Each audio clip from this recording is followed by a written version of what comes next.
পদ্মা সেতু এলাকায় ভাঙন ঠেকাতে অবৈধ ড্রেজার বন্ধে সেনাবাহিনী ও কোস্টগার্ডকে সাথে নিয়ে কঠোর পদক্ষেপ নেওয়ার কথা জানিয়েছেন সড়ক পরিবহন ও সেতু এবং রেলপথ মন্ত্রণালয়ের উপদেষ্টা মোহাম্মদ ফাউজুল কবির খান।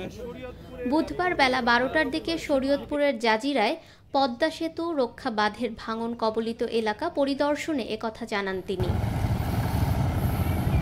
এ সময় উপদেষ্টা বলেন, নদী ভাঙনের কারণ নদীর গতিপথ পরিবর্তন ও অবৈধ বালু উত্তোলন।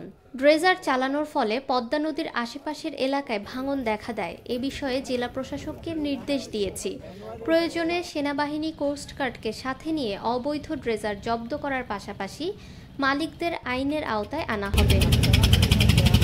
এদিকে ভাঙন কবলিত জায়গায় জিওব্যাগ ডাম্পিং করে প্রাথমিকভাবে ভাঙন ঠেকানোর পাশাপাশি পানি উন্নয়ন বোর্ড ও সেতু বিভাগের সমীক্ষার পর ফলাফল ও নকশা অনুযায়ী ক্ষতিগ্রস্ত স্থানে দ্রুত টেকসই বেড়িবাঁধ নির্মাণের কথা জানিয়েছেন অর্থ এবং বিজ্ঞান ও প্রযুক্তি মন্ত্রণালয়ের উপদেষ্টা ডক্টর সালেহ উদ্দিন।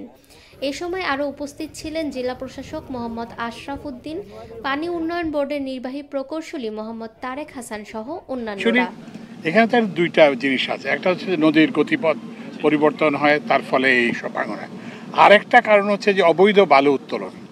এই যে ড্রেজারগুলো এসে এখানে একটা পাইপ ঢুকায় দেয়, পাইপ ঢুকায় দিয়ে শুধু যে ওই পাইপ দিয়ে যে আসে তা না, আপনার পাশে দিয়ে আশপাশ দিয়ে পুরো জিনিসটাকে এবং এটা ভেঙে ধসে যায়। এই জন্য আমরা জেলা পরিষদ শরীয়তপুর আছেন, তো ওনাকে নির্দেশ দেওয়া হয়েছে। ওনারা করেন কি, ওই যে যারা ড্রেজারে কাজ করে শ্রমিক তাদেরকে ধরেন, তাদেরকে ধরে তো কোনো লাভ নাই, তারা তো একটা ইয়ে করেন, মানে একটা বেতনের একটা লেবারের ওয়েজের ভিত্তিতে একটা পারিশ্রমিকের বিরুদ্ধে কাজ করেন। তো ওই জন্য আমরা ওনাকে নির্দেশ দেওয়া হয়েছে, আমরা দুজনেই, যে ড্রেজারগুলোকে আটকাতে হবে, ড্রেজারগুলোকে দখল নিতে হবে, ইম্পাউন্ড করতে হবে এবং সেগুলোকে ইম্পাউন্ড করে এইসব মালিকদের বিরুদ্ধে মামলা দিতে হবে। এবং এইটা যদি বন্ধ না করা যায় তাহলে আমরা এখানে ইন্টারভেনশন করে এই সমস্যার সমাধান হবে।